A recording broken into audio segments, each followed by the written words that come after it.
invading Ukraine or not. Spoiler, we are not.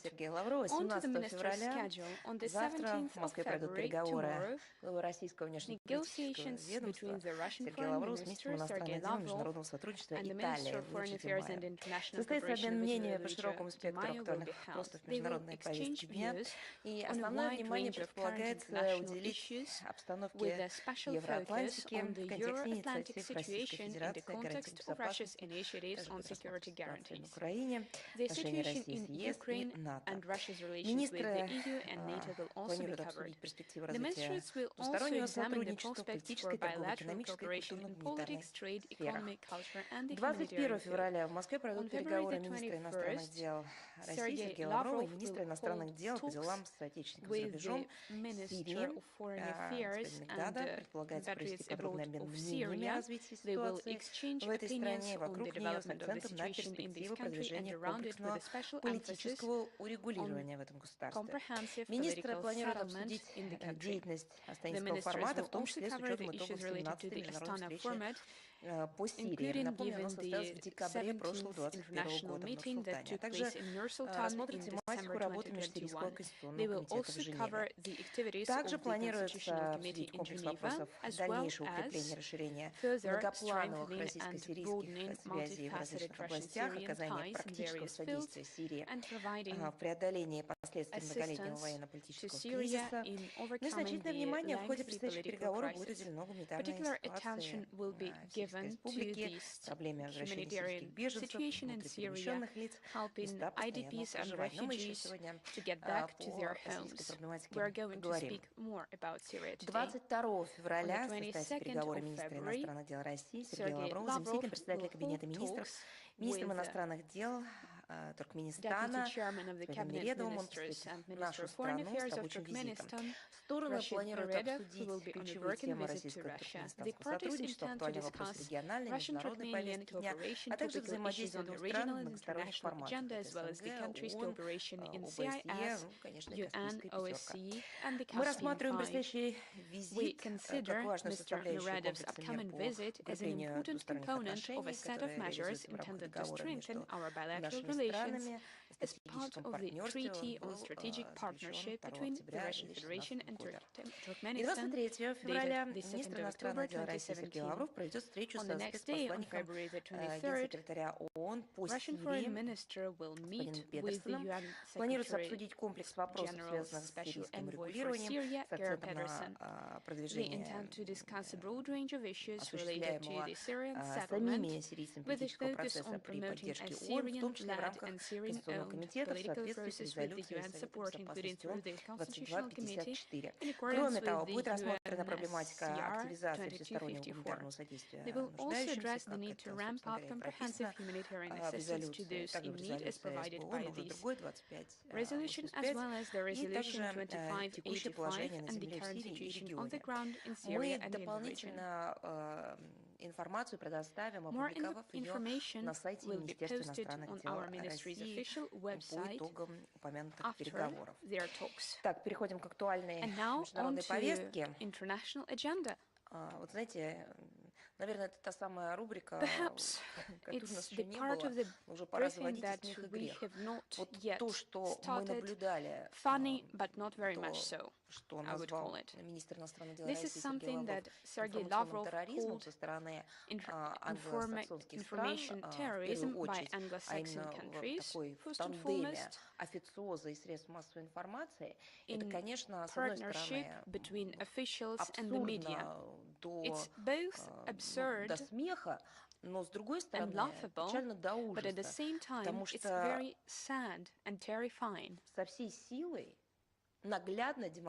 Because they are clearly showing what's going on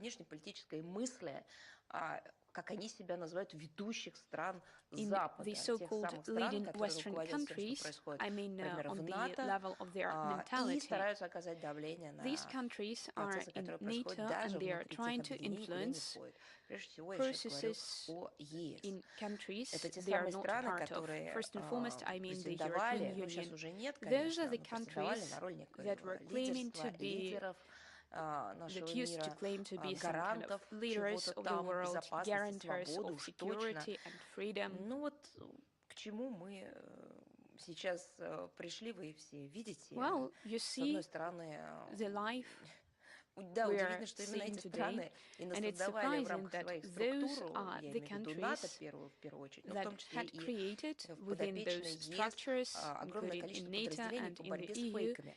They Я have думаю, created что a они number of обеспечили себя special работой, ну, divisions где-то, on наверное, fighting на год fakes. вперед по разбору I полетов, believe that потому что такого they have количества given фейков, themselves enough дезинформации, work вбросов, for many years to клеветы, come, because я не the знаю, как number называется, of лжи fakes, bogus в stories, концентрированном and виде я blatant давно не видела. Мне кажется, lies даже ситуация по Сирии is не была отмечена unprecedented. вот I такой believe even концентрацией in the situation дезы. around Syria, Ну, disinformation was not so что concentrated. можно сказать? Сегодня мы What can I отмечаем add? очередной Today we день are не celebrating нападения another на day on Украину which с точки the зрения, Russian так сказать, Federation здравого did смысла not и attack реальности. Ukraine, И очередной день, который вот-вот приблизит нас к некой or войне, probably a new которую day нам все that will обещали bring us closer на to Западе, в this Вашингтоне, war в that Лондоне, everyone in the West, активно Washington and публиковали, по-моему, London уже first даже of all, включая фотографии promised to случившегося us. нападения. They even published Новостные агентства, photos Bloomberg, of телеканалы, this CNN, allegedly вчера happening war. феерический по своей Bloomberg глупости and CNN выпустил телеканал CBS have репортаж, published Нью-Йорк materials on the Таймс, CBS, Sun, британские have published a таблоиды и так particularly далее. К silly сожалению, для material. многих The Sun and западных other средств массовой tabloids were информации also эта самая война notorious. опять не состоялась. To the regret Опять же, of было бы this смешно, media, the но war мы never оперируем came. все-таки It would тем, have что been пугает весь laughable, мир.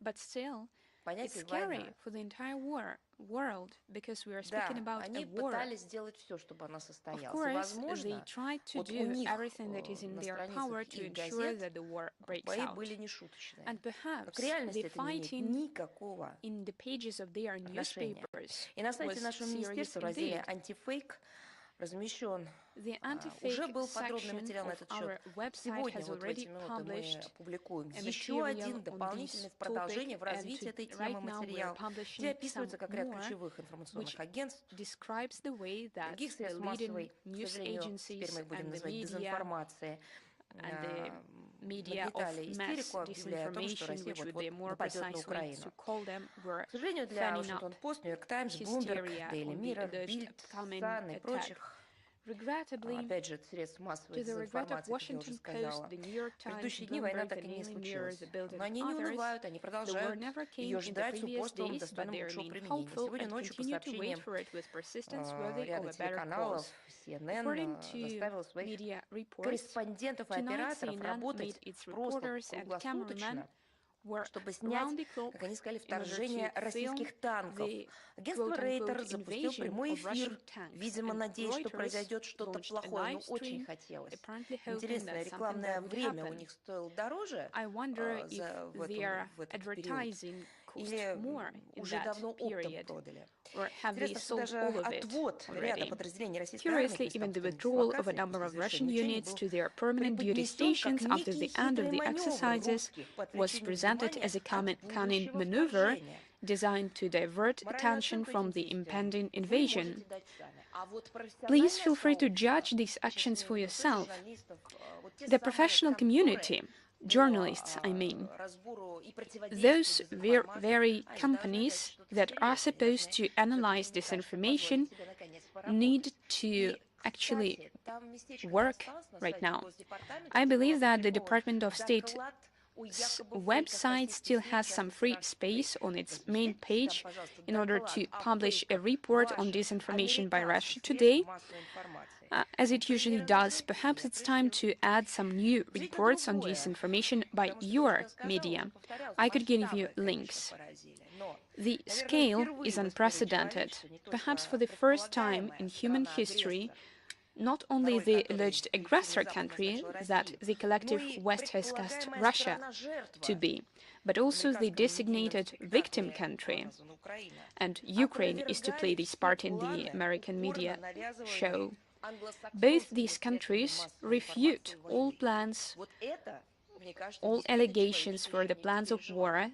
Когда that и the media Россия, и stubbornly Украина, force несмотря upon на them. диаметрально противоположные Despite оценки Russia and Ukraine's многих different вопросов approaches и, to many мягко issues, говоря, несовпадение and, to put it mildly, diverging approaches to numerous bilateral and international problems, both Russia and Ukraine are now saying the same thing. First, there are no facts that would speak about an imminent invasion. Second, everything we read in the Western media on this regard is disinformation. How could that be possible? Someone else, not Russia and not Ukraine, is now claiming that Russia and Ukraine are almost at war. And Russia and Ukraine, despite their difficult period in bilateral relations, are refuting these allegations together. Moreover, Ukraine even has been trying to draw the attention of their Western patrons to the fact that they are destroying its economy with such claims and are turning their citizens' lives into hell. But who cares? It's time to move embassies from Kiev to Lvov. I wonder how costly it was for the US budget. This circus about the alleged destruction of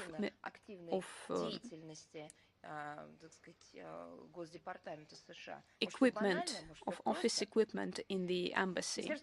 I wonder if it was costly to buy new ones. The Ministry of Defense of Ukraine is now claiming that all registered changes near the Ukrainian border are expected and are unfolding within the framework of previously announced forecasts. Perhaps this Defense Ministry was trying to ask the US and Britain not to fan this hysteria because it undermines law and order, which is already fragile in Ukraine. Defense Minister Reznikov makes statements every day saying that, quote, the probability of aggression by Russia is assessed as low, end of quote. But who cares in the West? This is something that the Kievan Bon Monde fails to understand. They are listened to and heard only when it benefits the collective West. When Downing Street and the White House don't care, they simply turn the volume of Kiev's statements down and ignore them. Advisor to the head of the office of the Ukrainian president, Mikhail Podolyak, realizing that the Western media remain the main source of the panic in the information space, urges these journalists, these media, to be reasonable and avoid alarmist rhetorics. But who cares? We'll go live. The war is imminent. According to Mr. Podolyak, there is no evidence that preparations for a full-scale invasion have begun. Secretary of the National Security and Defense Council of Ukraine, Alexei Danilov, says that he sees no signs of an imminent invasion of Ukraine. Even the president himself finds himself compelled to reassure his citizens. He alternates between begging the frightened officials and oligarchs to return to the country and imploring everyone to share information about the February 16th invasion. At the same time, Ukrainian taxpayers' money is being spent to ensure flights over Ukraine because due to the Western hysteria, leasing companies refused to insure flights over Ukraine. How much money has been spent in order to throw these paper guns around? Someone else, not us, will have to count this. I reiterate, both countries announced at all levels that there will be no war, no one's going to attack anyone. They constantly deny allegations about preparation of any kind of invasion. But this does not deter this Western propaganda machine. The Western politicians and officials are issuing statements en masse. We are currently witnessing a new circle of the West's disinformation campaign, alleging Russia's aggression. It's not the first time. We have already mentioned Syria, and we will continue to do so. They are spending lots and lots of efforts in order to do this, creating fakes, inventing stories. Both known and unknown media, officials, diplomats, even heads of state have been speaking about that. Russian ambassadors have been forced to listen to concerns from countries that are thousands of kilometers away from Ukraine and that have virtually no ties with Ukraine. Even these ambassadors of Russia in those countries have been addressed with such concerns. Well, it was the right thing to do, though. They asked representatives of Russia and received the correct answers. Specific provocations have also been prepared. The Washington Post sent a film crew to Ukraine to collect materials about security in the Black Sea. It planned to cover the threats coming from the territory of Russian Crimea and the state of Ukrainian naval forces. It was supposed to go to sea on Ukrainian naval ships and describe the so-called real situation in the Black Sea waters. But the actions of journalists have not always fit the script written by Washington and London. Last week, French reporters told the truth about life in Donetsk on a leading French channel. For many, it was such an unwelcome revelation that the Ukrainian embassy in Paris even called the editorial office of this French channel that prepared the report and expressed its outrage because the truth had been shown. Apparently, they failed to hear calls from their leaders in Kiev who say that it's necessary to show the truth and tell facts rather than fake stories. In order to avoid similar accidents in the future, when the truth leaks out, there is always an objective approach. What if journalists cover the situation in Ukraine with an unbiased approach on a regular basis?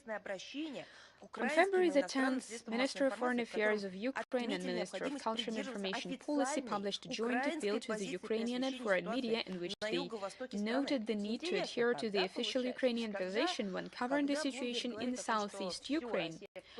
Oh, that's a curious situation when Bloomberg says Russia is invading Ukraine and everything, including the exchange rate of the national currency, is crashing down. Officials are fleeing Ukraine. Here, Ukrainian officials are saying it's not true. Let's state the truth instead.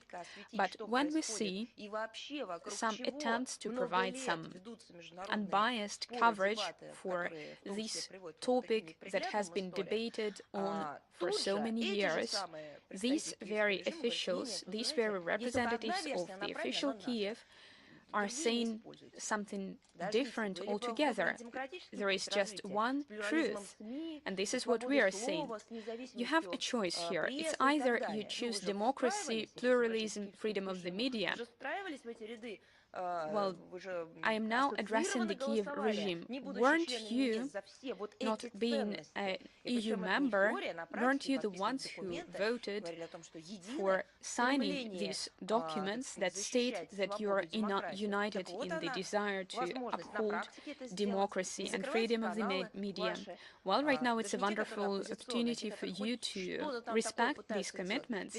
Don't close opposition channels, stop prosecuting journalists, leave Western journalists alone when they are trying to understand what's going on. Right now, Western journalists are calling us and ask us, what's going on? Why doesn't Kiev want to respect the Minsk agreements?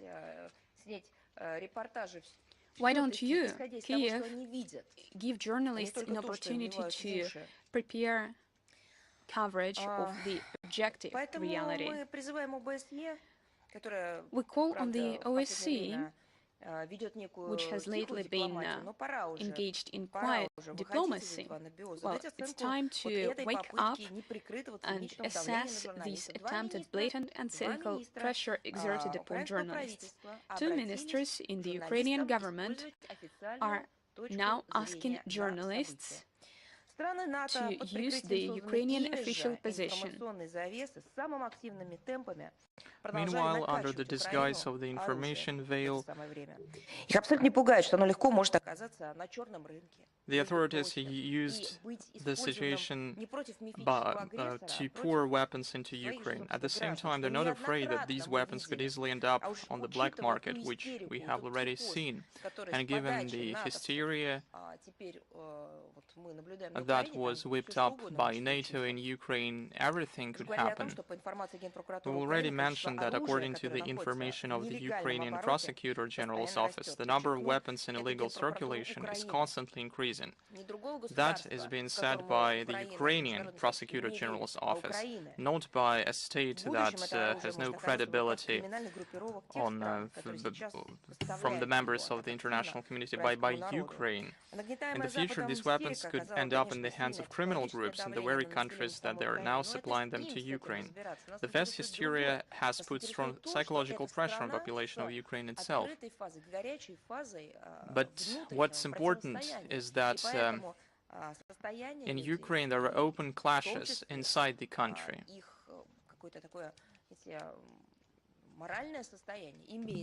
So the moral state is important in this regard, because any drastic change of situation on the contact line, any provocation on the contact line can deplorably lead to fatal consequences. People should be calmed down. They should be pacified instead of what we see that the West does in Ukraine. Because the West disregards the interests of Ukraine and its citizens. And now it seems more and more clear to everyone. Politicians and ordinary citizens are starting to wake up and understand that they're nothing but just a tool in the hands of their Western mentors, and that no one in the West cares about the future of Ukraine. MPs, officials, businessmen simply fled the country. Today we have seen footage depicting how large sums of money are being taken away from Ukraine, and they flee Ukraine.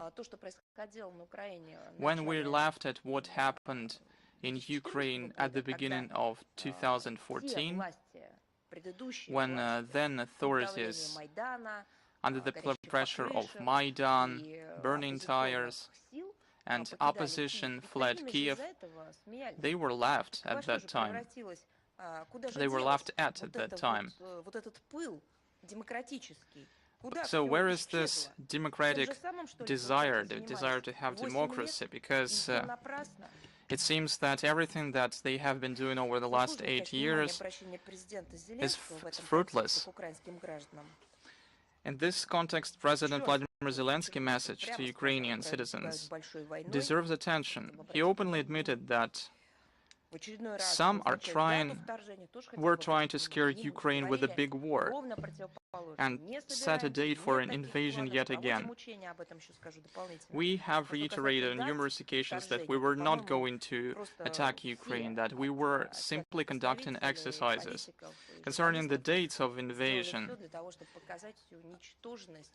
all the officials and journalists in our countries did their utmost to show that the messages saying that the aggression is imminent were fakes. We call on the West to stop escalating anti-Russian and anti-Ukrainian hysteria. We urge them to stop flooding Kyiv with weapons. These actions have a negative impact both on the settlement of the conflict in Donbass and on the overall security and stability in Europe. And now let's proceed to the exercises. Allied Resolve 2022. The West keeps making absurd claims with regard to the Russian-Belarus military exercise, Allied Resolve 2022. I'd like to remind you that on January the 20th this year, a month ago, at our briefing we warned journalists that Western propaganda would be assiduously promoting the thesis about an alleged Russian attack against Ukraine from the territory of Belarus.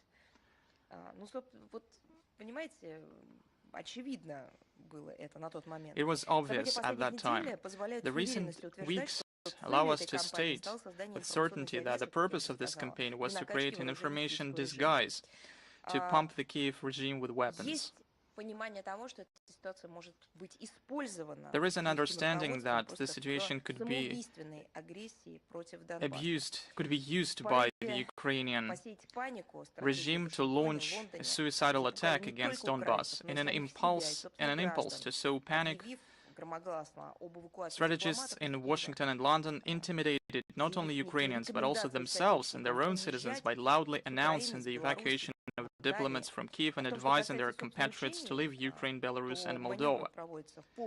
But as for the exercise itself, the maneuvers are being conducted in full accordance with the declared intention. Detailed information about the aim, stages and timing of the maneuvers was presented by Alexander Fomin, Deputy Minister of Defense of the Russian Federation, at a briefing on the 18th of January this year. Belarus held a similar event for foreign military representatives on the same day in Minsk. But CNN will not report on this. Press visits were organized directly to the exercise ranges. The final stage of the exercise provides for the observation of the maneuvers in Belarus, and I stress that foreign military attaches and media were invited to partake in the coverage of these maneuvers. Despite the absurdity of accusations against us, we have not been avoiding explaining the reasons for taking measures to strengthen defense capacities of the Union state. The explanations have been provided at the political level. We have nothing to hide. We act openly, transparently. We are ready to take any questions. But the problem is that as we are doing it all, the Western media are not publishing, but they are deliberately hiding it from their audience. We urge our partners to stop whipping up hysteria and instead to transform their efforts into constructive decisions. The real threat to regional security is posed not by examining Russia-Belarus defense capacities. It is posed by provocative steps made by the West itself to build up NATO forces on the Union state border and to pump Kiev with weapons. We have been saying it on numerous occasions and we repeat it. And now on the shipment of NATO arms to Ukraine. As of the 15th of February, in 2022, over the last 45 days, more than 40 military transport planes from a number of countries, namely the United States, Great Britain, Canada, Poland, and Lithuania, landed in Ukraine. In December, U.S. President Joe Biden approved $200 million in additional military aid for Ukraine. We're talking about anti-tank systems, grenade launchers, firearms, large quantities of ammunition, and other equipment. Since 2014, according to the State Department, the U.S. has provided $2.7 billion in military aid to Ukraine, $650 million in 2021 alone. And now you're asking us why we are conducting exercises on our national soil. We have an unstable neighboring country where we see regular coup d'etat.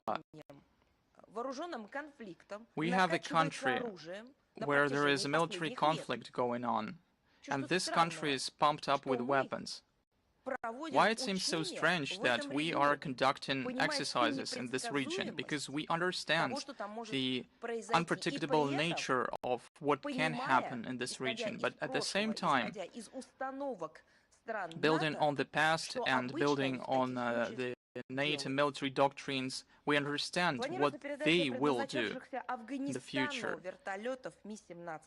The U.S. is planning to send Mi-17 helicopters, initially designed for Afghanistan. The Americans allow their allies to supply U.S.-made weapons and equipment to Ukraine.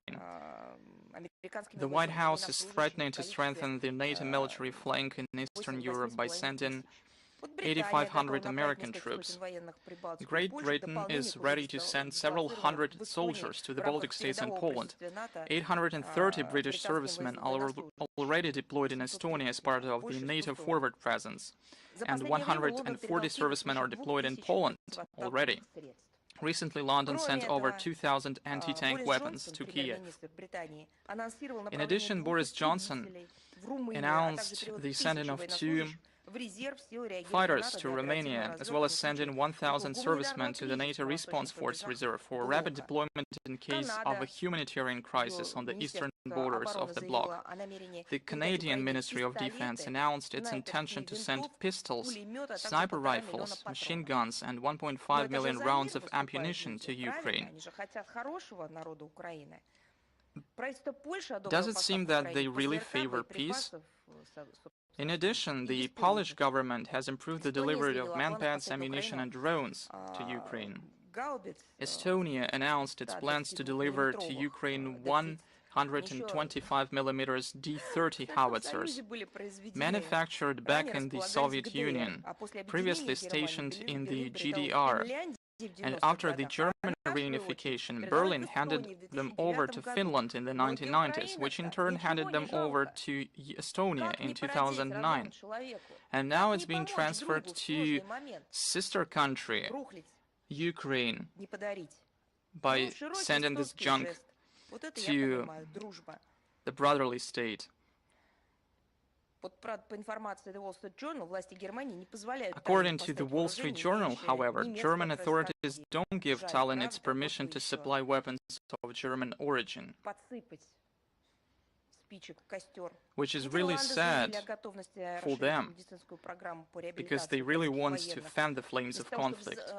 The Netherlands have declared readiness to expand a medical rehabilitation program covering the Ukrainian military. Instead of preventing the conflict, they prefer to take care of those who suffered as a result of it. The Netherlands also wants to donate 5 million euros to the NATO Trust Fund for Ukraine, and it will be paid in the future by Ukraine, by Ukrainian lives, because someone will make use of these weapons and will pay for these supplies. So they found a country that will pay for it. Now on Syria. Recently, we have seen that the project was implemented between Russia and FAO. This project was on technical assistance called Protect Agricultural Livelihoods and Strengthen the Resilience of Conflict-Affected Households in Aleppo Governorate in Syria. A total of about 45,000 households were assisted. Its primary goals were to overcome the devastating effects of the military conflict of the country's agriculture and agrarian infrastructure, and to restore the capacity for self-sufficient food security of the population in the Aleppo Governorate. Thanks to the establishment of 3 nurseries and the supply of seeds, 1,600 households increased their vegetable production. A veterinary diagnostic laboratory has been restored. About 20,000 small farms now enjoy free access to its services. Over 596,000 animals have been vaccinated. More than 3,000 households gained access to water after the reconstruction of irrigation equipment, which made it possible to restore agricultural production on more than 5,000 hectares of land. 47 technical experts underwent professional development courses in the field of irrigation. The project delivered strong tangible results, and despite the persistent challenges faced by the country, FAO, together with local authorities, has provided much-needed and targeted support to the Syrian people. And we call on our international partners to become more actively involved in the post-conflict reconstruction of Syria, making the most of the wealth of expertise offered by the UN system. Yeah, it's not about sending old junk to Ukraine. It's about calls on ordinary citizens who helped citizens to survive when they were attacked by international terrorists. So it's not in the West's interest to heal and provide food to those who are fighting against real threat. Instead, they prefer to support those who fight among each other. And they plan to provide assistance to one of the parties to make it fight again and again. Instead, we are finding donors, we are finding financial support, and what they are doing, they are finding money to support opposition that in no way contributes to consolidating the Syrian society. They are trying to drive a wedge between between people in Syria, and our NATO partners excel in doing so. At the beginning of the Syrian conflict, the West supported the forces that fought against the Syrian government, ignoring radicals and terrorists in their ranks. They even come up with the term moderate terrorists, moderate extremists. Moreover, they provided massive financial support and logistical support to those forces.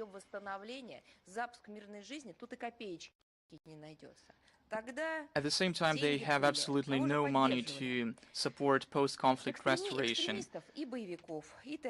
They were openly flirting with terrorists, fighters, in the hope that they would contribute to the overthrow of the Assad regime.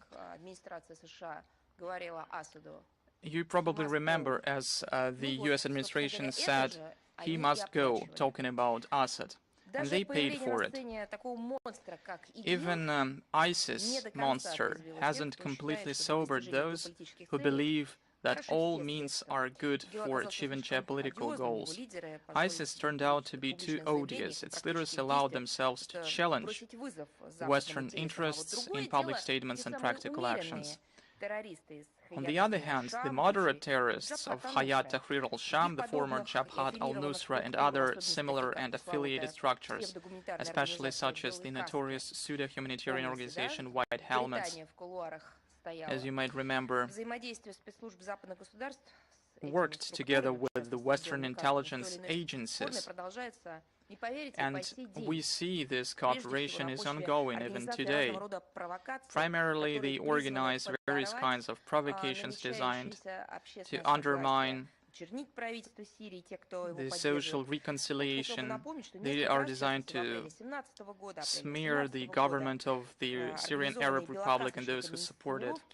In April 2017 and April 2018, we saw that the White Helmets staged the use of chemical weapons. It became a pretext for NATO allies to launch massive missile strikes against Syrian military and civilian facilities. And it's us who are accused of attacking, of having intentions to attack Ukraine, and we are accused by those who used pretexts to bomb Syria a few years ago. Such a hypocrisy, nothing new to us.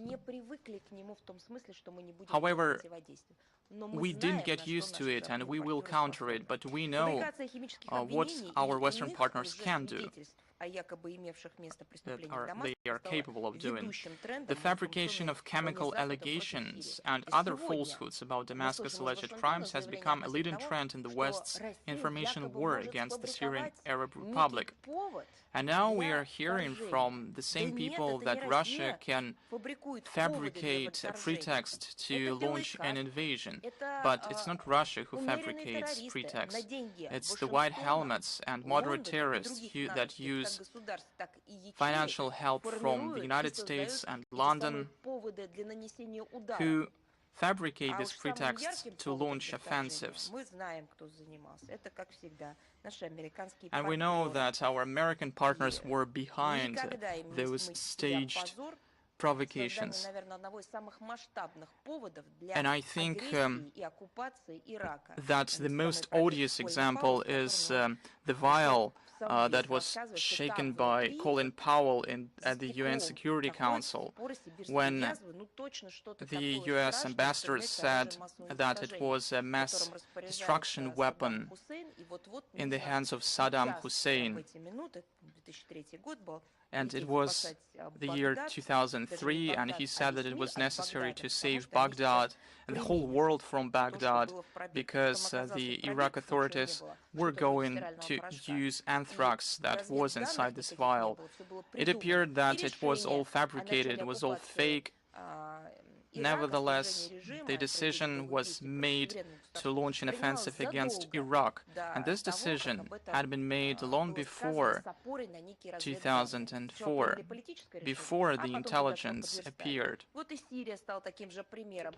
Syria is just another example of the white helmets that received relevant funding, and then they created provocations, told the world about the alleged chemical weapons, trying to accuse Assad's government and Russia of this.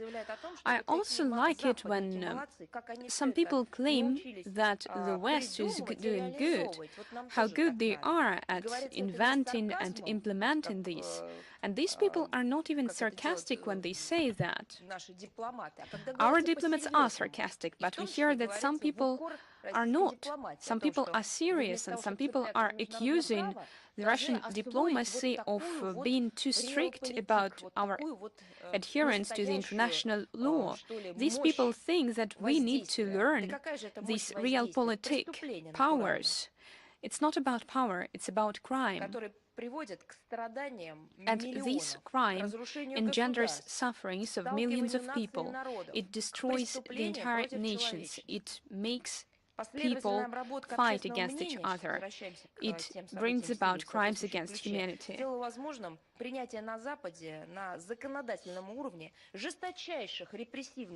Consistent work upon the public opinion made it possible for the West to toughen their sanctions and adopt the Caesar Act that pushed Syria towards the brink of a humanitarian catastrophe and hindered its post-crisis restoration.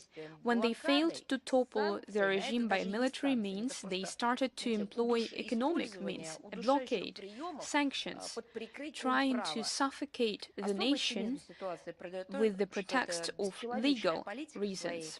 It is particularly cynical that this inhumane politics is based on the so-called testimony coming from the... I don't know how to call them. These are not humanitarian organizations. These are not human rights agencies. Cells is the perfect word, I think. The thing is that currently in Jordan, that is a neighboring country to Syria, there are dozens of White Helmets activists. Western Special Services sent them there in 2018 when the so-called Southern De-escalation Zone and the Syrian government re-established its control over the border with Jordan. At the same time, the White Helmets patrons promised to Amman that after the necessary formalities that, according to the West, would have taken just a few months, the White Helmets would be relocated to the West on a permanent basis. What do you think happened next? After years of checks, it turned out that not a single Western country was ready to accept and host these pseudo-humanitarians that posed a security threat to them. The Department of State clearly said that they gave money to the White Helmets. The UK used the White Helmets to tell the world that those are human rights agents. They nurtured them on the Syrian land. They turned them against the Syrian people and the Syrian statehood. At the same time, they were using them to get under our skin on the international arena, accusing us of supporting Damascus in the use of chemical weapons. But when, after the game was over, And their leader, there was one Merzier, suddenly ceased to exist. No one wanted to evacuate them from the region. Probably they know too much. Probably they could have told too much to world's media corporations. And perhaps they're also dangerous, given the fact how many Middle Eastern and North African and Afghan migrants are already present in the United States and in other Western countries. Some cruel games they are playing. Given these circumstances, Jordan received instruction to look over those former white helmets. While it's typical for the West to act this way, they never abide by the international law, by bilateral agreements. They comply with them when it fits their interests, and they easily discard their obligations. Same thing about Minsk agreements. It doesn't matter that the Ukrainian president signed those agreements. It doesn't matter that the entire world is convinced that it's an alternative-less way to resolve the Ukrainian problem. It matters not that the United Nations and other international platforms adopted these as their resolutions, including a UN Security Council resolution, which is obligatory for everyone. It doesn't matter for them. What they say to Kiev is, if you don't like it, don't comply with it. The Russian president has already given a witty response to this idea. We are also outraged at the EU and the UNDP's participation in the project on restoration of the house of Jafar Deva, a Nazi collaborationist.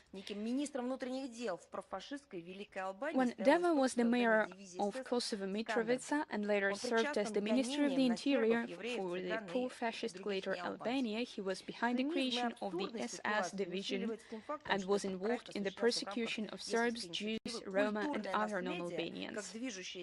The cynicism and absurdity of the situation are amplified with the fact that this project was carried out within the framework of the EU initiative Cultural Heritage as a driver for inter-community dialogue and social cohesion. As follows from the joint statement by the UNDP and the EU, the implementation of this project has been suspended. We trust that these structures of the World Organization created as a result of the victory over Nazism will never participate in provocative actions to whitewash Nazi accomplices and rewrite history. In other topic, recently the Latvian court issued a sentence to human rights activist Gaponinga for fanning, inciting national and ethnic hatred, and aiding a foreign state, apparently Russia, to take actions against Latvia. This is not the first trial against Alexander Gaponinga. Earlier, he was sentenced to 1 year suspended sentence on a similar absurd charge. This time, his publications were targeted by the Latvian prosecutor's office. We know that these young democracies are all the same. As soon as someone diverges from the official point of view, democracy is over. There is no more freedom of speech. It all gets swept under the carpet so that it does not interfere. And if the official Riga says that we are drawing to this attention, apparently it's proof that he worked for Russia against Latvia. It is not true. We always draw everyone's attention to the most odious examples. Same was true for Assange and other Russian and foreign citizens who were detained. It is a prime example of your hypocrisy when you use lofty rhetorics and quote international legal instruments without actually being committed to them in spirit. Why was he declared to be Latvia's enemy? He actually ridiculed the position of Latvian authorities about a possible Russian attack against the Baltic states. Apparently, he was prophetic. Right now, we see that the Western mainstream media are accusing Russia of wanting to attack Ukraine, and earlier the most popular idea was Russia preparing for an attack against Baltic state. This prison sentence is utterly politicized. It once again reminded us of the grim atmosphere of political terror and arbitrariness against Latvian civil society, who have the courage to openly disagree with Latvian discriminating policy against national minorities and glorification of Nazism. We urge international organizations to give an assessment of the deplorable human rights situation in this country, whose authorities use punitive justice to crack down on dissent. We share the opinion of a human rights activist Alexander Broad, who says that the UN, the OSCE and the Council of Europe show shameful indifference by not supporting Alexander Gaponenko. And now a few words about the upcoming ceremony on opening a memorial to the children of Beslan in Italy. Beslan is more than just a point on the map. It's more than just a name of a town. It's a symbol. It needs no translation and resonates with pain in everyone's heart. From time to time, I inform you about Italian initiatives aimed at perpetuating the memory of victims of the Beslan tragedy. In Florence, there is a square called Children of Beslan. In Turin, there is a garden of Children of Beslan victims. In Roverto, there is a park and a memorial plaque. In Rocca Gorga, there is a school named after the Children of Beslan. In Castelnuovo di Sotto, there is a monument, remembrance and hope. In Lurago d'Erba, there is a park, the Children of Beslan. In many Italian cities, streets are named in commemoration of this tragedy. How different it is from some other European countries which name streets after terrorists that caused the tragedy of Beslan. A bronze sculpture is installed in the historic center of the Republic of San Marino. On February the 18th, in the city of Sarzana, Liguria region, will host the opening ceremony of the memorial plaque to the Children of Beslan, erected with the support of the City Hall and the public at an educational institution in Liguria. This plaque has the form of a marble disc depicting a school and children emerging from it, illuminated by the sun rays. The city mayor, Russian ambassador to Italy, local authorities and representatives of Beslan, teachers, students, Russian and Italian media intend to take part in the ceremony. We are grateful to the Italian people for this another display of solidarity and friendship. This attitude to the Beslan tragedy, which shook the whole world and became a symbol of the fight against terrorism. It is a marker that determines the civilization, humanity, and maturity of society, the desire to uphold universal human values, not in words, but in deeds. We are convinced that it is only possible to eradicate international terrorism through collective efforts and international law. On the 10th of February,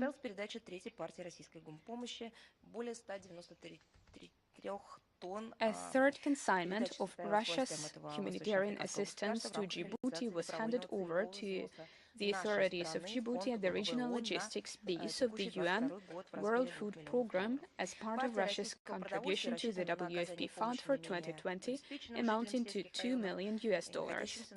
This batch of Russian foods is designed to help the poorest people in rural areas and refugees in Djibouti.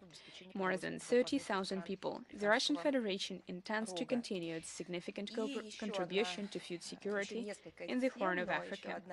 A few more topics. One topic in particular links us with this region. On the 18th of February, we celebrate the 55th anniversary of diplomatic relations between our country and Burkina Faso. Our countries interact in the international arena and coordinate their actions at the UN and other international platforms.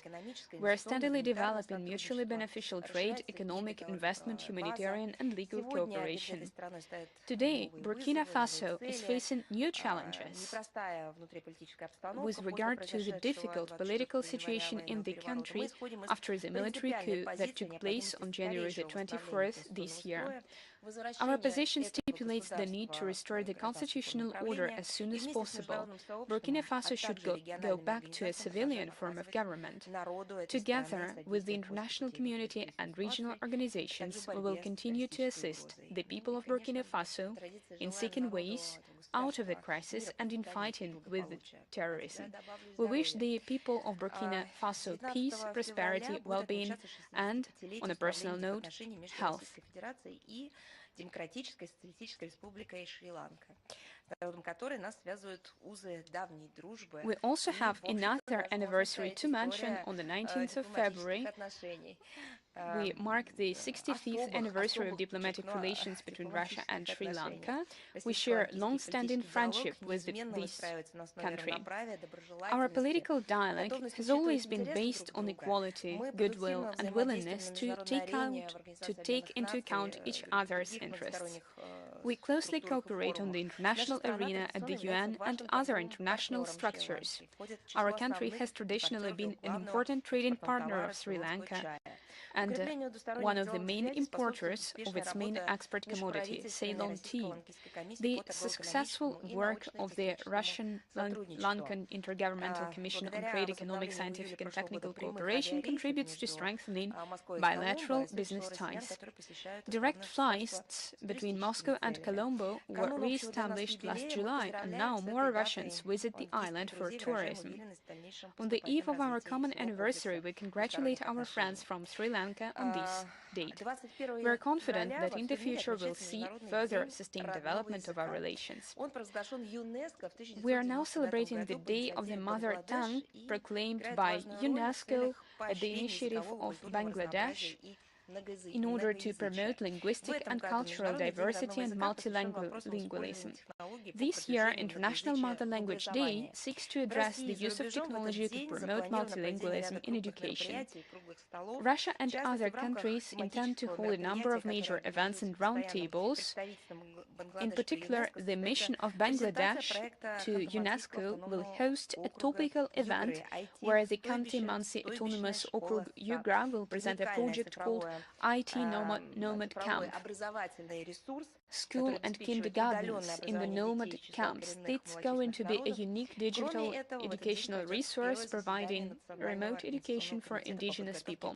In addition, on the 21st of February, there will be a first meeting of the National Organizing Committee for preparing and hosting the International Decade of Indigenous Languages in the Russian Federation for 2022-2032. Another international organizations-related topic. On the 23rd of February, we are celebrating the 75th anniversary of the International Organization for Standardization, which now unites 176 countries. National standardization organizations, rather than governments, are members of ISO. The organization is headquartered in Geneva. Russia became its member as a legal successor of the USSR. Russia is represented by the Federal Agency for Technical Regulation and Metrology, Rosstandard, which is a member committee of the ISO.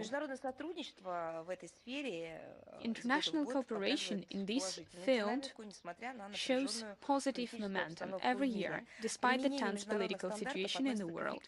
The use of international standards is one of the best means to improve competitiveness of Russian products and services in the global market. Therefore, our experts' active participation in ISO's work and implementation of our developments is a strategically important task. In 2021, for the first time in history, the number of international standards developed at the initiative of the Russian Federation reached a new level. Our participation in the development of international standards is carried out through the work of experts in the International Technical Committees on Standardization. It enables us to improve national standardization documents on the basis of the best international practices, to ensure that Russia's position is heard when international standards therefore new competitive products and technologies are developed to provide regulatory support for trade, economic, scientific and technical cooperation of Russia with other countries. The Federal Agency for Technical Regulation and Metrology, which represents Russia in international standardization organizations, provides the necessary support to expand the representation of domestic enterprises in international technical committees for standardization. We congratulate the ISO on its 75th anniversary. We wish its members more success on all tracks of its relevant and fruitful activities. There is something I would like to add. Perhaps this topic would seem that it's bureaucratic, but I'd like to tell you that currently there are 763 provisions, and our country takes part in the work of 588 such provisions as an active full member, P member, according to the ISO terminology. As of today, our country participates or chairs 14 bodies of the ISO, including internal water transport, standard atmosphere, aerospatial terminology, terminology and harmonization in construction, Arctic oil and gas operations, and so on and so forth. It's about applied work that we are engaged with on a daily basis. And now I would like to proceed to questions. Do we have International Life with us? Good afternoon, Madam Zakharova. I have two questions.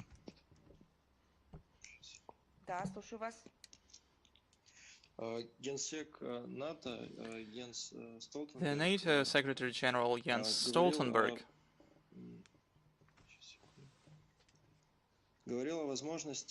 stated that it was possible to send troops, NATO troops, to Romania in the Black Sea region. What do you make of this statement, and what could be consequences of it? And as a follow-up, you have received a response by the United States on security guarantees. I'd like to interrupt you here, and I would like to answer the first question. These questions are will demand really lengthy responses. So, as to the first question and deployment of troops in Romania, the decision about deploying new France-led multinational battalion group of alliance, so the decision to deploy it in Romania will be made on the 16th and 17th of February by NATO Ministries of Defense.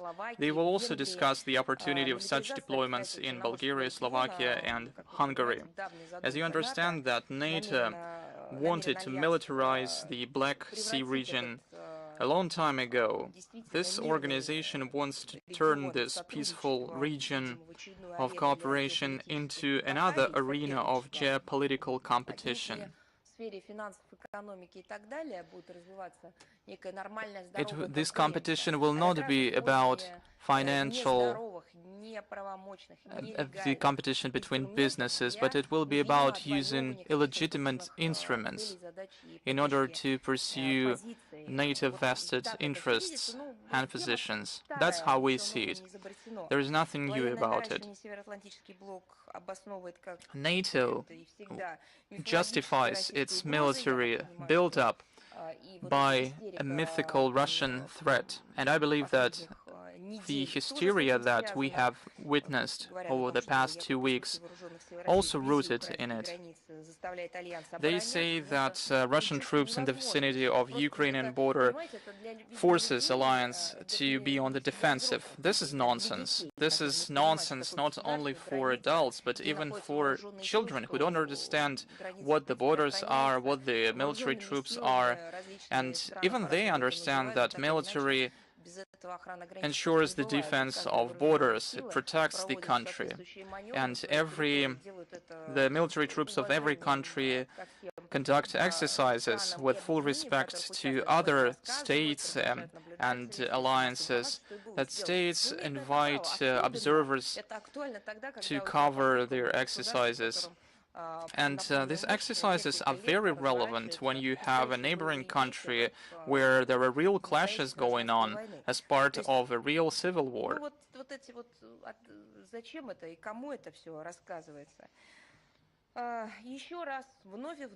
And once again, we'd like to say that Russia is no threat to NATO countries. We're not going to attack them. We also are not going to attack any other country. We pursue peaceful policy. We would like to preserve peace, because peace is one of the ultimate goal of our country. Throughout our history, we had to fight different aggressors who came to our land, who kept destroying settlements, killing people, destroying infrastructure, eradicating everything in its way. We know what peace is. We know how to protect it. That's why we develop our armed forces, because we know the challenges that we had to overcome in the past. I would like to highlight that all the challenges that we have managed to overcome in the past, and the exercises that we conduct today, all this is conducted on our national soil.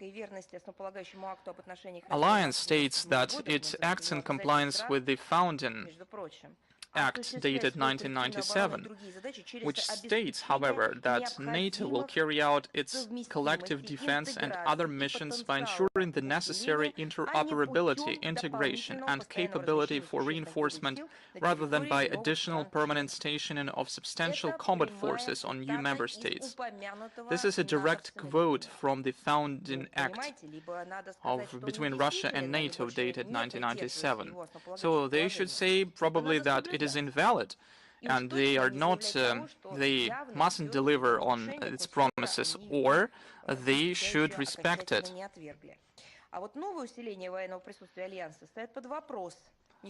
New strengthening of military presence of NATO questions this founding act, which states that Russia and NATO do not view each other as adversaries. I'd like to repeat once again that we are stationed on our national soil, and NATO is expanding at the expense of territories of other countries by increasing its membership, although the founding act between our countries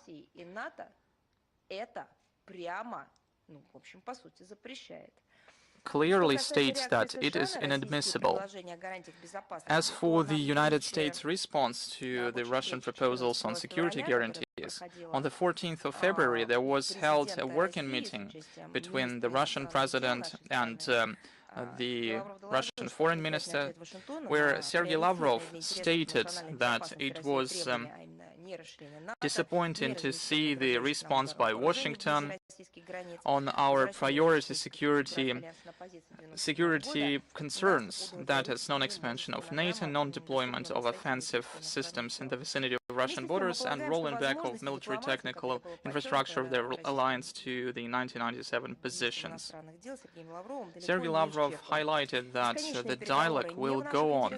However, we are not interested in endless negotiations, but we favor dialogue in order to preserve the integrity of our initiative on security guarantees. We are talking about the three key elements that I have just mentioned. We will be ready to discuss secondary issues of ensuring security, for example, moving the exercises away from the contact line between Russia and NATO, on the maximum approach distance between warships and aircraft, and a mutual moratorium on deploying intermediate and shorter range missiles in Europe. I think that I have already answered both of your questions. Yes, it's true. Lenta.ru, you have the screen. Good morning. Thank you for inviting me. And first of all, I would like to ask you to comment on the request by the State Duma. The State Duma requested the Russian president to recognize the independence of Donetsk and Lugansk. Kyiv has already stated that it would be a violation of the Minsk agreements. Do you share this opinion? And do you really believe that it could be a turning point in the point of no return in terms of the negotiations within the Minsk format, Normandy format? Answer. Yesterday, the Russian president provided comments in this regard. We also shared our comment. But since you were asking, I would like to repeat what has already been said. The Minsk agreements is the only solution to settling the conflict in Donbass, which has no alternative. In February 2015, when the complex of measures was signed, Donetsk and Lugansk agreed to remain parts of Ukraine if they were given special status enshrined in the constitution and given the decentralization of the country. I would like to draw your attention to this very paragraph once again because it is crucial to understand the situation. Because we received many questions from international media that have been covering the Minsk agreements for many years, and suddenly those media who work abroad ask us to explain the core of the Minsk agreements and to ask us to explain why they are not being respected.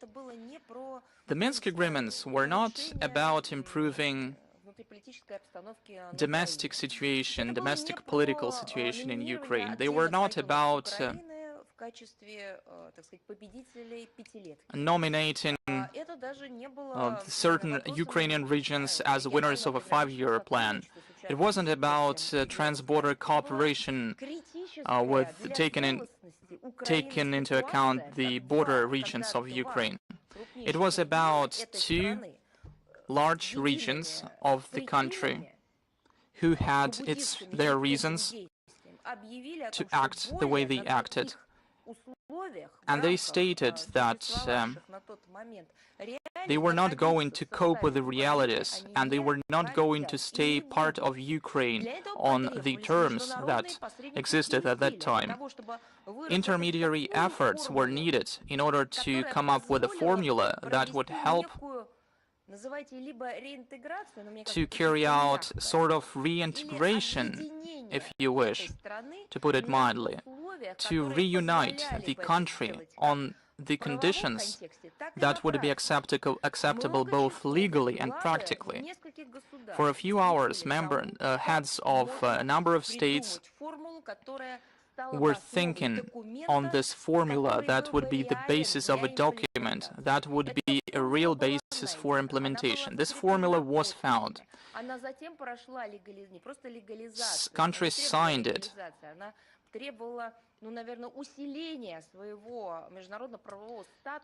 Its international status was strengthened and it became part of the UN Security Council resolution. But countries had a very long way to go at that time. The agreements had to be implemented, and at that time we saw problems, and we have been seeing these problems for many years. Given the political will, the complex of measures can be implemented in a near future, in a couple of months. This is why we actively support the Minsk agreements. We act as intermediary in the contact group and in the Normandy format. You see that the Western media are zombified to the extent that international journalists who work in the largest media, who talk about the Minsk agreements on an everyday basis, who are constantly talking about anti-Russian sanctions with regard to the situation in Ukraine. They are talking about non-compliance with the Minsk agreements. So they're writing articles on these issues on an everyday basis. And they are asking us whether we would like Donetsk and Lugansk to be part of the trilateral contact group. This is nonsense. The level of expertise is awful, because the contact group is about Russia, Ukraine, and the OSCE. But when we're talking about Ukraine, they don't really know that Donetsk and Lugansk are part of Ukraine. But they don't know it, and what would they like to see Donetsk and Lugansk as certain independent countries? So their behavior raises a lot of questions. And regarding the request to the President, I would like to refer once again to the words of our President, who said that we must do everything we can in order to resolve this conflict, to resolve the problem of Donbass, based primarily on the possibilities that the Minsk agreements provide us that have not been fully respected. So he said that they have not been fully implemented, but they haven't even started to be implemented, because this was a very ambitious plan. An anti-plan, anti-Minsk have been implemented. Ukraine adopted a number of laws that contravene the Minsk agreements. Kiev now states that if Russia recognizes these two republics as independent republics, that would bring to naught the Minsk agreements. But that's exactly what the Kiev regime is doing. They have been bringing to naught the agreements for over a year. First, they tried to drown the implementation of the Minsk agreements in words, but over the last 1 year and a half, we have heard, first of all, that the Minsk agreements wasn't in touch with the realities, that it had to be redrafted, and that it was necessary to understand what was meant at the beginning and to change its composition today. And now they are suddenly preoccupied by the attitude of other states towards the Minsk agreements. But first of all, they should decide whether they recognize the Minsk agreements and whether they are going to comply with the agreements. So some time ago, we have heard direct statements emanating from the President, from the Prime Minister of Ukraine, statements made by legislative body from Rada, who fled to Europe to fight against the unexisting Russian aggression. These statements all said that Minsk agreements cannot be implemented, and we even heard that Zelensky said that he didn't understand what was written there. So since people state they don't even understand what's written in these agreements, why do they put forward any grievances against other states who do not fully respect something that they do not respect at all? We have reiterated on numerous occasions that we respect the Minsk agreements. We are part of the endless negotiations with our Western partners, asking them to make Kiev respect the Minsk agreements, although it wasn't up to us to do so. It was then stated that every country will exercise its influence over the parties it has influence over in order to implement the Minsk agreements. For instance, we had the opportunity to be engaged in a dialogue with Donetsk and Lugansk People's Republics and other states, France and Germany as the Normative 4 members, had influence over the Kiev regime. So we agreed that each party exercises its influence in order to encourage parties to respect the agreements. But over the last many years, what we have been doing is that we have been trying to call on the Western mentors of Kiev to exercise their influence over Kiev in order to make it respect the Kiev agreements, the Minsk agreements. Do you have other questions? Could you please comment on the Financial Times article, which refers to the Western intelligence, and saying that Russia is planning a coup in Ukraine that is supposed to be led by former Rada MP Oleg Tsaryov? What does Russia make of these speculations? Because it's not the first time that such accusations are being made. Answer. It's laughable to be reading about an imminent coup d'etat in Ukraine, because it appears that Ukraine is facing coup d'etats on an everyday basis. But as for the anonymous sources they are using, I think it would be a good idea for Great Britain, for Financial Times, to refer to not anonymous sources of British intelligence, because there are a lot of British services who are civilian and who can be referred to in voicing such sensational things.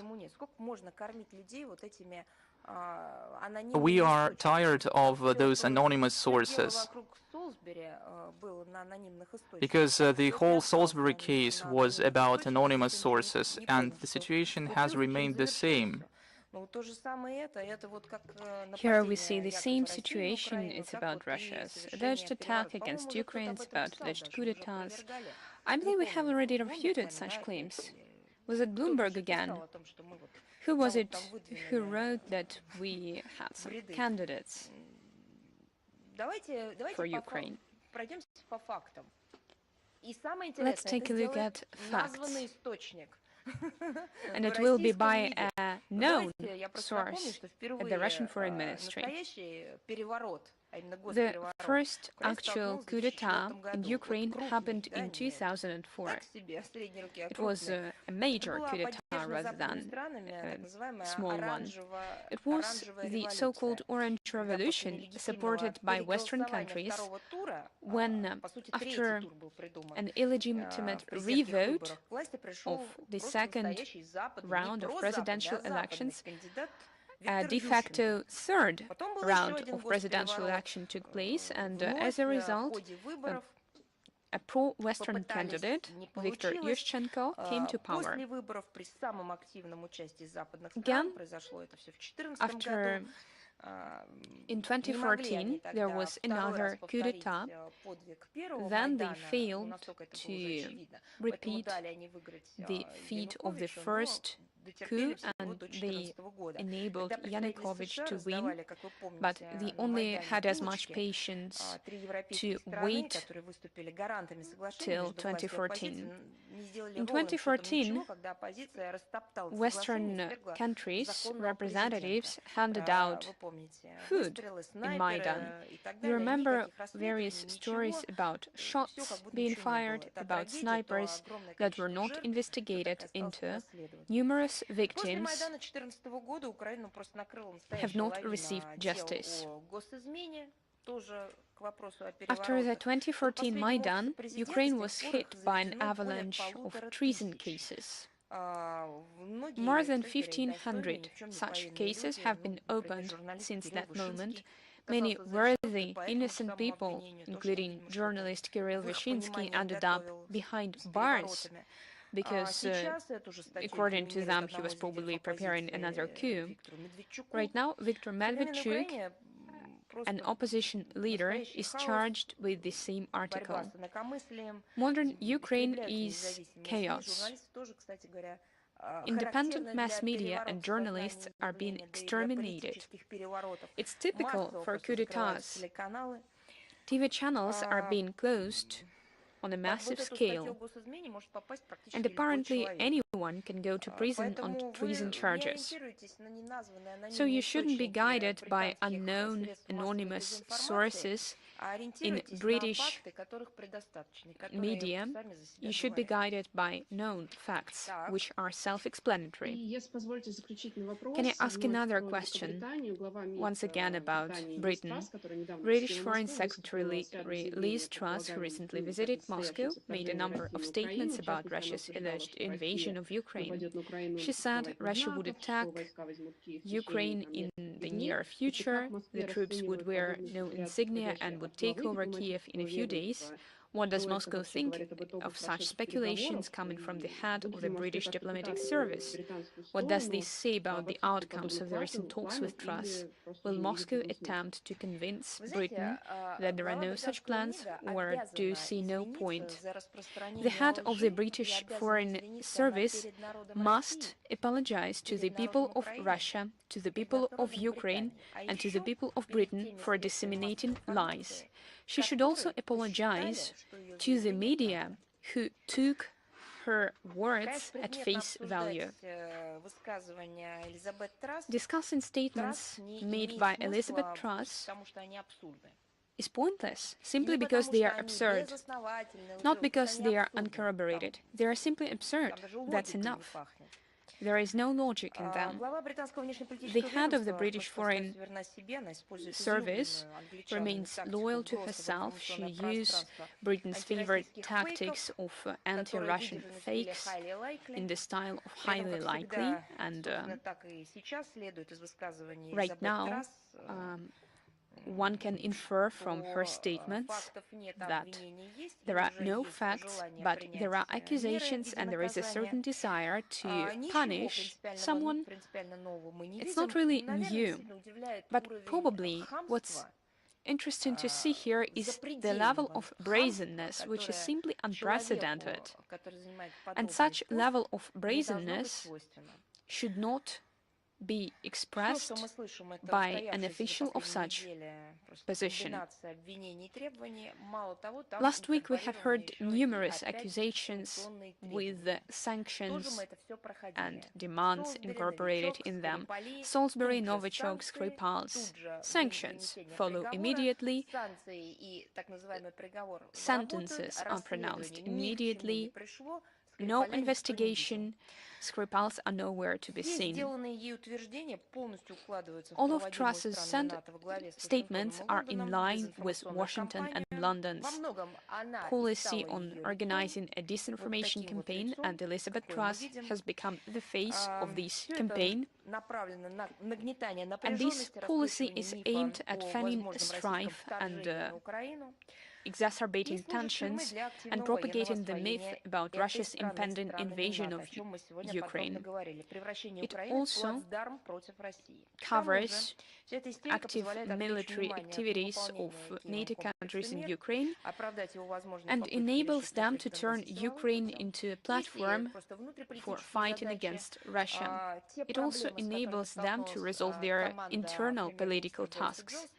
Boris Johnson's team's problems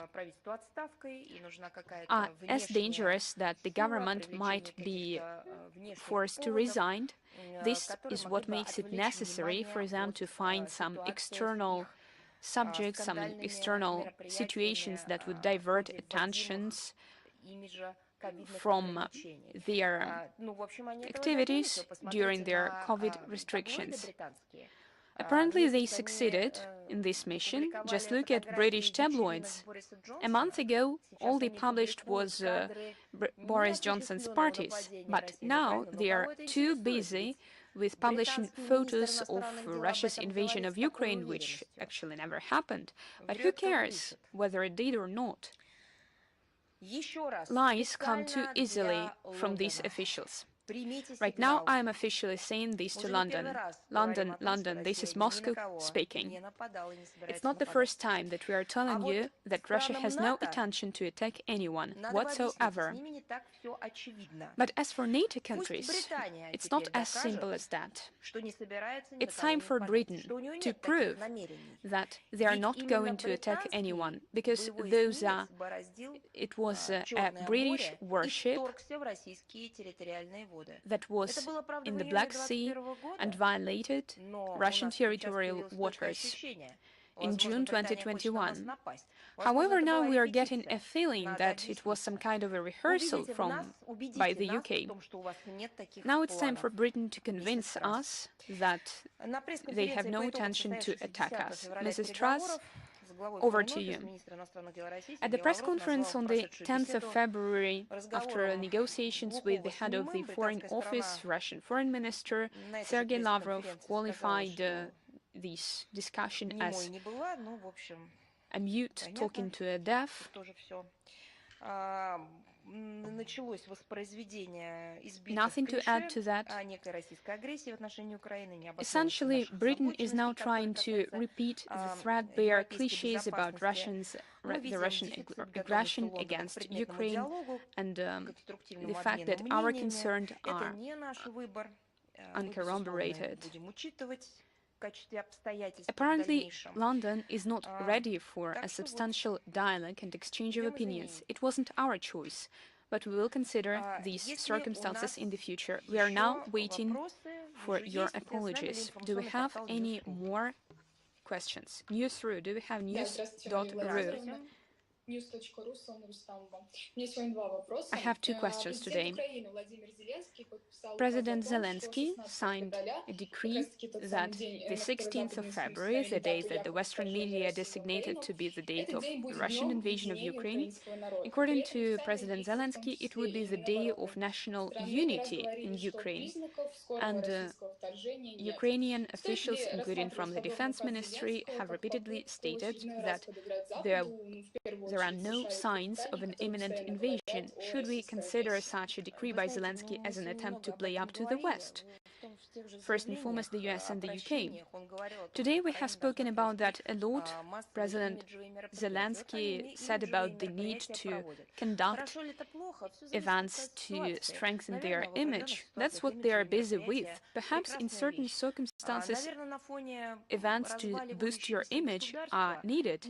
When your state is disintegrating, image boosting is not enough to strengthen your position. You cannot hold a national unity day when millions of citizens in your country cannot live normally in your country, when I'm speaking about President Zelensky, when you call them specimens rather than people, when you suggest that everyone who has dissenting opinions leave the country, when you do not believe that people can have their own ideas, their own thoughts, when you do not give a chance to minorities. Well, excuse me, but how can we even say a population of Ukrainians that speak Russian? There are millions of them. How can we call them minority in this case?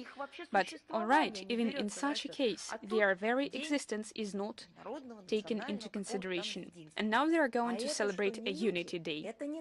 What about those people? Are they not part of your nation? If it is the case, well, be honest in this case. I'm speaking to the Kiev regime at the moment. Be honest and tell everyone that you have no intention to respect Minsk agreements and that you do not consider inhabitants of Donetsk and Lugansk regions to be citizens of your country. It's time for you to decide.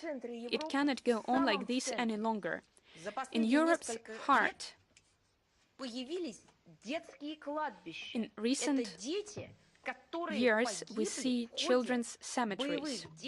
There are children who died in fighting, in shellings, were killed with mines.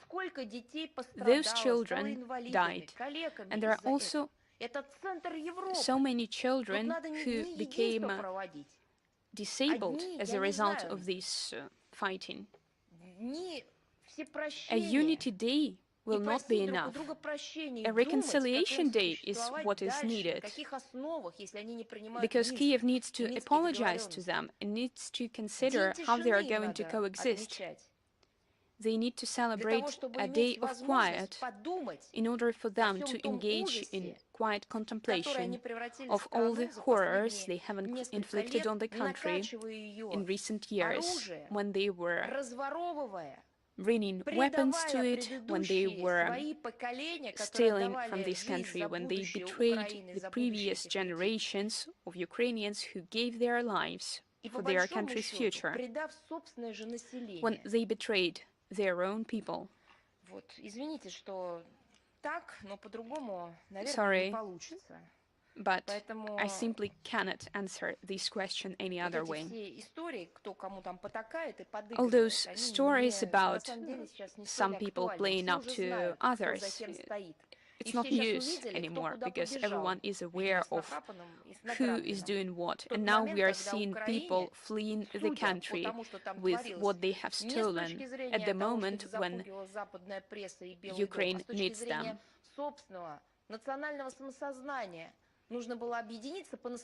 Instead of this, Ukraine should have unified, and it was at this moment their elites betrayed them.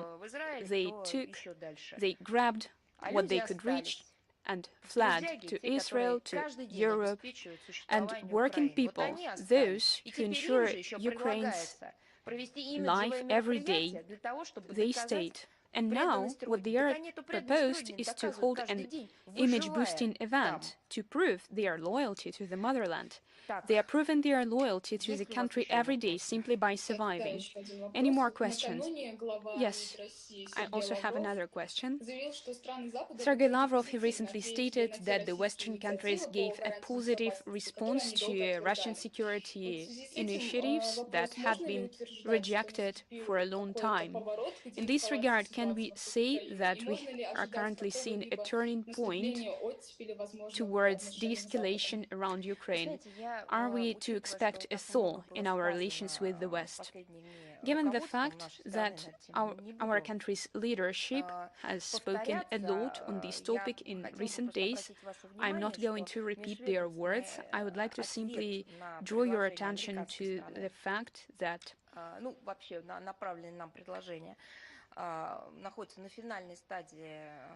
Russia's reply to the documents that had been sent to us by our Western partners, the US and their NATO allies, is currently under preparation. Let us wait for our response to be published, and then we will be able to continue substantial discussions. It's not that I don't want to answer your question. It's just all answers have already been given, and I don't want to repeat the same ideas once again. Moreover, a new stage in the development of this situation is about to begin. Thank you for your answer. Thank you for your question. Do we have известия? Мария Владимировна, здравствуйте, слышите меня? Can you hear me? Здравствуйте, меня зовут Иван Бурняшев. У меня Иван буквально к вам два Бурняшев. вопроса. Two questions for you. Итак, мой первый вопрос. Вот почему Number Польша one. в настоящее время соглашается Why принять огромный контингент Does Poland американских currently военных? agree to accept a large contingent of American troops? You are asking me a question about some country other than Russia. Yesterday, we were receiving a Polish delegation. It would be fitting to ask them about this. Perhaps you should ask this question to the Polish embassy, or you should probably send it to Warsaw. There are many components to the reasons behind their activities, because for so many years Poland has been acting in line with the ideas that do not serve the country's population's interests, but rather the interests of the United States of America. Let us take a look at the map. It will be clear that for them it would be beneficial to have good relations with their neighbor, a country that is located in the region, a country that you are connected with both terrain and sea routes.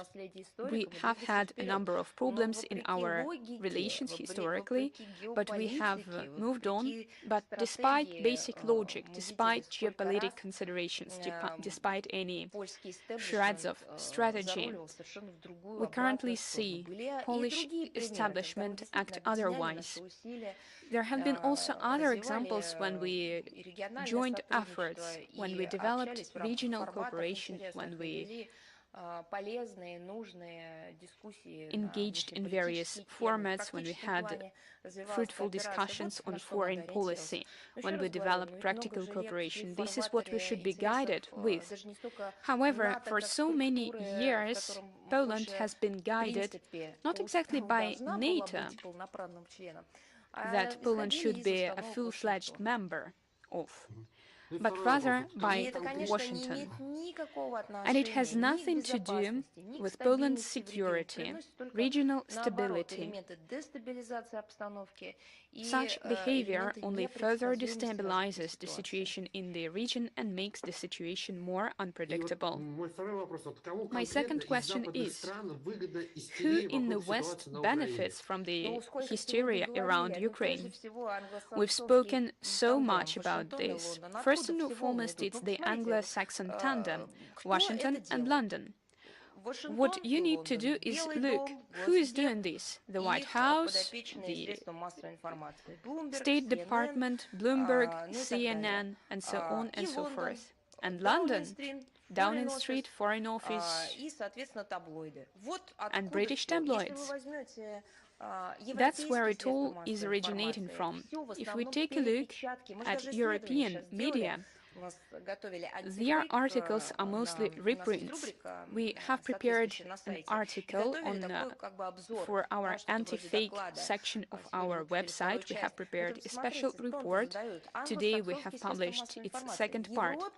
The Anglo-Saxon media are the ones behind these initiatives, and European media reprint their ideas. Psaki, Blinken, Truss, and other American and British officials are making statements, and newspapers quote them. They follow the steps of their big brothers. It's not a secret. Why are they doing this? It's about the need to do this currently. It's about their long-term and short-term benefits. It's about the need to improve the internal political situation. The US and the UK alike are undergoing deep crisis. The NATO-Afghanistan-US conjurum, after the many years when their troops were there, when so many civilian casualties have been seen, and the end when they simply crawled from that country, leaving a bloodied trace behind them. Washington wants to do everything it can in order to drive a wedge between Russia and Europe in its attempts to secure gas market for itself. That's why they destabilize the situation in Ukraine. It has been beneficial to them for all those years. The Nord Stream 2 project, the Americans did their utmost in order to stop it. And now they try to use every leverage they have in order to not to let it happen, and to introduce even more sanctions under dubious pretexts, and to scare the Europeans even more, to scare them with the possibility of not receiving energy resources from Russia.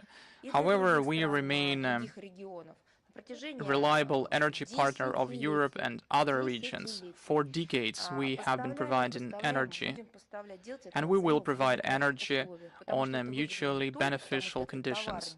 It's beneficial not only because it's about commodities, but it's about technologies, investments, development, about environment. And globally, enlargement of NATO, deploying troops, increasing budgets, spending money on redeployments, all these benefits you know whom. It is all done against Russia, unfortunately, but it is the European population that suffers most from it. We have seen the intra-Ukrainian conflict for many years. People suffer from it for a long time. Generations of people were brought up in the context of war. An entire generation of children are being raised. These children do not know what peace is, and we're talking about Europe.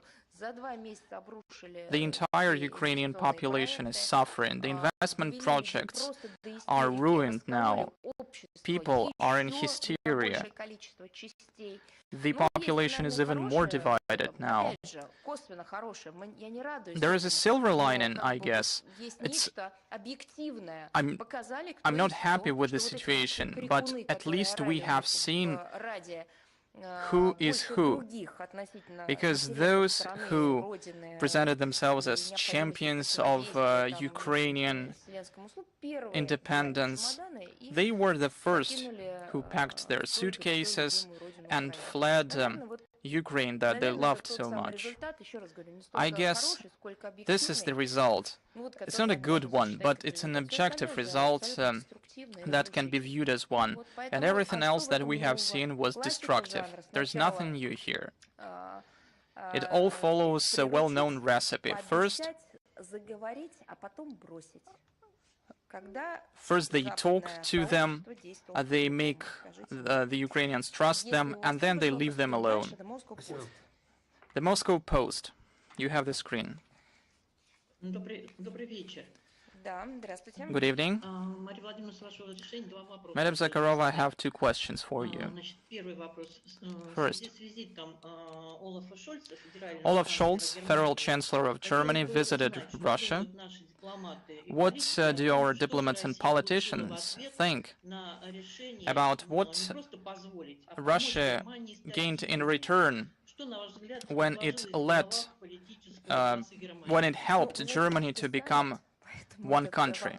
Answer. You know, we are talking about a summit, and if you want to learn more details about it, you should ask it to those parties who were part of the summit. But if we're talking about certain trends, trends are rather surprising. In society and educational institutions, we hear a lot of statements saying that it was due to the courage of GDR citizens who craved independence and democracy, and the unification of Germany was the result of the international community who and the Federal German Republic who extended helping hand. The role of Russia is brought to naught, which is very weird because it was the Soviet Union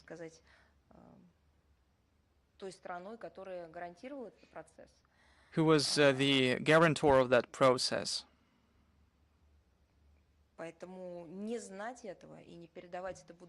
It's impossible not to know it and not to pass this knowledge to the future generation. I think it's a big historic mistake. However, we often hear thanks from Germany to the international community, to the West, completely ignoring the role of the Soviet Union. But the Soviet Union played a very important role in the unification of Germany, and Washington played a completely different role. Washington officials were against this unification. On our part, we are trying to counter this historic amnesia. We remind everyone that the Soviet Union made a huge contribution to the reunification of Germany. And without the role of the Soviet leadership, who facilitated this process in many ways, without this role, there would have been no peaceful revolution. It is also necessary to mention that apart from this point of view that's been imposed, there is another point of view.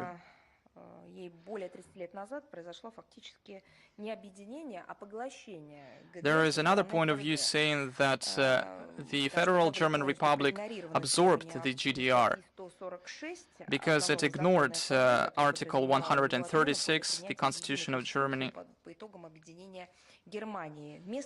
Instead, what we saw was the automatic extension of political, financial, economic system of the Federal German Republic to the territory of the GDR. And the GDR was proclaimed to be a dictatorship, and everything that GDR did in order to reconciliate Germany with Russia was ignored. There is this point of view. It's not the point of view that we share, but it exists nevertheless. But still, we are talking about the opinion of the German society. Our goal is to avoid any misinterpretation, any distortions of history. And our goal is to avoid falsifications of history. Interpretation of what happened can be different, but it's important not to distort facts and not to avoid saying out loud some facts. My second question. As a follow-up, it seems that immediately after the reunification in 1990, the first thing that Berlin did with the support of Brussels was to try to interfere in the former Soviet Union to drive a wedge between Ukraine and Russia. Did Germany succeed in these efforts? Answer. I wouldn't like to speak on behalf of Germany, and I wouldn't like to say what strategic plans it had at that point. I don't think it's worth talking about it right now. We have positive examples of constructive cooperation between Germany and the former Soviet Union countries. There were a lot of joint projects between Russia and Germany. There are also examples of absolutely inadmissible involvement of Germany into the domestic affairs of those countries. For example, its role that it played in Maidan in 2014. It played a huge role and it led to collapse. It contravened the international law, to the general ethics and norms that were generally accepted. It also led to a tragedy for Ukraine. Germany was a very active part of this process. There are also examples that can be viewed differently. On the one hand, they are co-sponsors, the wannabe co-sponsors of the Ukrainian settlement. They're part of the Normandy format. But at the same time, they are not using their full potential. And we're absolutely sure that they are not using their full potential. We would like to see it happen. We would like them to respect the Minsk agreements and to exercise more influence over the Ukrainian regime. We remember how active Germany was when it had the opportunity to control coup d'etat in Ukraine. But now they say that they are incapable of changing the situation now. But it seems weird that they are capable of changing regimes and at the same time incapable of changing the situation that you should change as a guarantor of the agreements. So we shouldn't view the world in white and black, because there are different shades of color. So we have examples on both sides, good and bad ones. Thank you. Так, есть ли у нас медиамост Болгария? Media Bridge Bulgaria. You have the screen. Нету, хорошо. Unfortunately, we don't have you with us. Vion, India, please, you have the screen. Тоже нету. Так. India is not with us, unfortunately. Hello, this is Siddhan from Vion. О, отлично, Индия, да, на связи, да? India, yes, please go ahead. Good afternoon. This is Siddhan from India. Good evening to you. It's evening time here. I have three questions. My first question is about RIC, Russia, India, China summit. There were talks of the summit happening, conversation happening. If you can give us a little update on that. Окей, да, извините. Как вы знаете, организатором первого после As you understand, перерыва саммита РИК, the first RIC summit between Russia, India, and China that was organized after a 12-year break. It was organized in November 2018 on the margins of the G20 meeting in Buenos Aires, and it was organized at the initiative of Russia.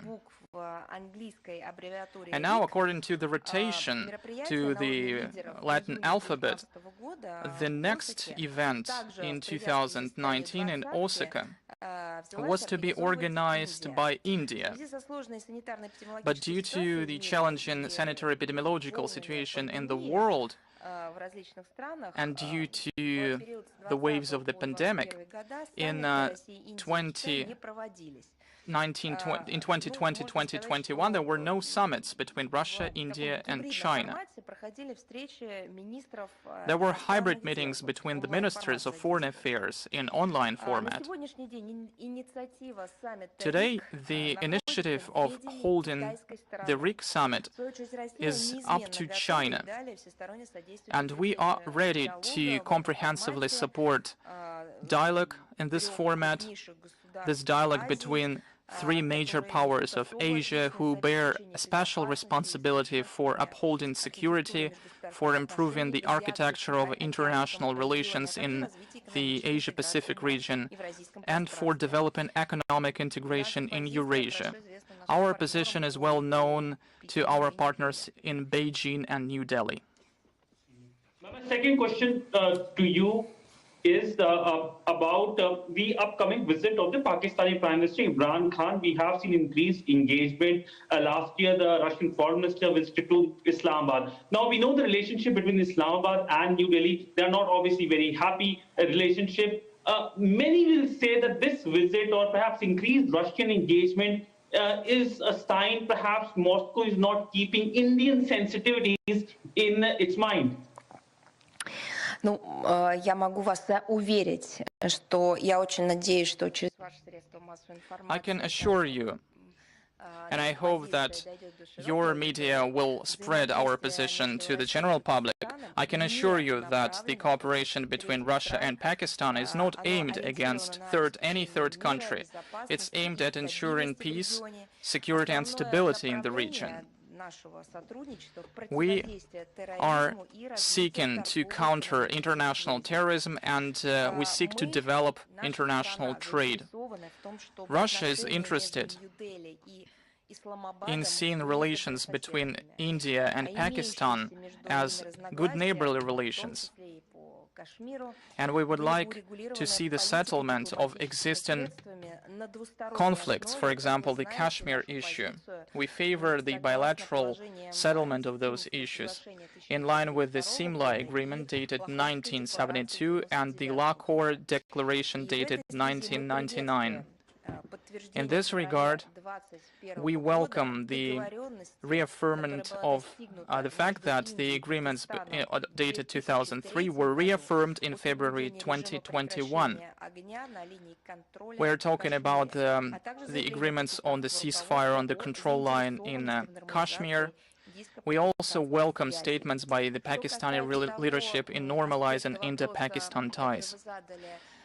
Regarding your question that you asked, that Russia allegedly doesn't take into account Indian concerns, it has nothing to do with the reality. We share a very tight, we enjoy tight cooperation with the partners from your great country, and recently we've had a series of contacts despite the pandemic restrictions. President of Russia came to India. He held long hours negotiations with Modi, with Prime Minister Modi, and we are developing our dialogue, comprehensive dialogue with India in economy, humanitarian sphere, in curbing the coronavirus infection. We are working both in the formats that we have created ourselves, for example, the RIC format, but we are also cooperating on the international arena. We understand that our countries bear a huge responsibility. Our major countries play huge responsibility for peace and stability in the region. And the level of the contact that we have between our leadership, it attests to the fact that we are indeed taking into account the positions of each other. Ma'am, my last question to you is, you talked about the close relationship with Russia and India, something which we have celebrated for a long time. How both countries are engaging when it comes to Afghanistan? There have been increased engagement. In fact, the Deputy Foreign Minister was here in Delhi a few days ago and talked about Afghanistan specifically. But how do both countries want to work together when it comes to dealing with the situation there? Ну, я могу сказать, что проблематика Афганистана I can say that Afghanistan is part of our dialogue with New Delhi. We cooperate as part of the Moscow format of consultations on Afghanistan, and India is part of this format, as well as other countries of the region. And this format has been actively being promoted, and its third edition was held on the 20th of October in 2021. We're also working in the UN Security Council. One of the examples, Russia took part in the Delhi dialogue of the regional security. And this dialogue unites India, Iran, Kyrgyzstan, Russia, Tajikistan, and Turkmenistan. This meeting took place on the 10th of November in 2021 in New Delhi. We will pursue this dialogue. We will continue to discuss this issue, and we will coordinate our joint steps and steps in national capacities. On the international arena, using our bilateral contacts, we'll use the aforementioned mechanisms, and we will compare our positions on the current state of affairs in Afghanistan, and we'll discuss the prospects of peaceful settlement in this country. Thank you so much, ma'am. Спасибо вам большое. Thank you to you as well. I have a question. Is there anyone who has not asked their question yet? If there are no more questions, I thank you for your attention. I see you. You have the floor. Who is it? I see a lady. Hello, yes, my name is Caroline Davis. I'm from the BBC News. And I just wanted to ask the question. NATO has obviously said that it's not going to abandon its open door policy. However much Russia disagrees with that stance, is there still space for negotiation? And if so, what would lead to a resolution if that's not on the table? Ну, я уже сказала, что мы готовим I have already said that an answer to the United States of America and NATO is currently being prepared. We have already said that we are ready to pursue a constructive dialogue on these tracks. We have said that there are a number of questions that need to be considered together, and these questions are of principal importance for us. Together, I have quoted from the 1997 founding act between Russia and NATO. This issue demands substantial discussion, because otherwise we will have a discussion between a mute and a deaf, as was the case during the negotiations with the British Foreign Secretary. We don't want it to be this way. We want the parties to listen to each other rather than lecture each other or engage in empty rhetorics, which is not aimed at respecting each other's concerns, but rather talking for the sake of talking. This is why we are calling for a specific, practical and constructive dialogue, not with microphones, not behind closed doors in some closed membership clubs. What we want is a specific discussion on issues that we are concerned with, and we are open about what we want. We are concerned with security guarantees. We see trends that cannot help but worry us. NATO's enlargement towards Russia's borders, increase of military contingents, but not in their territories, but in other territories. The domination of the Anglo-Saxon aggressive politics and rhetorics in the political discourse of NATO members and EU members. Offensive, aggressive, illegitimate operations of NATO and some of its members in the entire world, which have nothing to do with a peace-loving policy, and of course, the destruction of the international legal foundation upon which international security and stability was built, including bilateral agreements with the United States and multilateral agreements that the United States withdrew from. Many things that have been created over the past decades and deterred the parties from rash, aggressive steps has been destroyed by Western countries. And another point, refusing to respect your commitments is something we have seen a lot. Commitments on specific documents or on specific promises.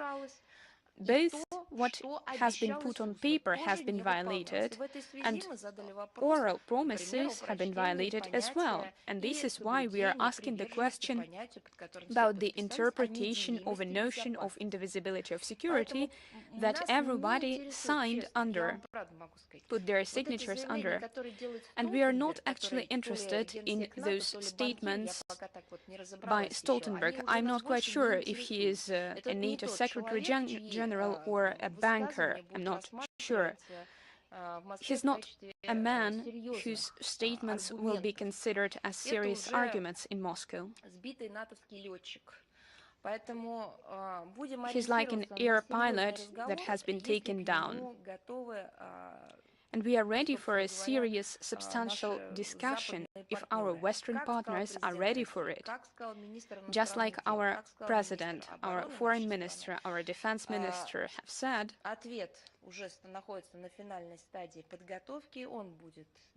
the response is being prepared, it is about to be published, and we are once again reaffirming our commitment to an open and mutually respectful dialogue on mutual security guarantees in order for the parties concerned to be mutually considered.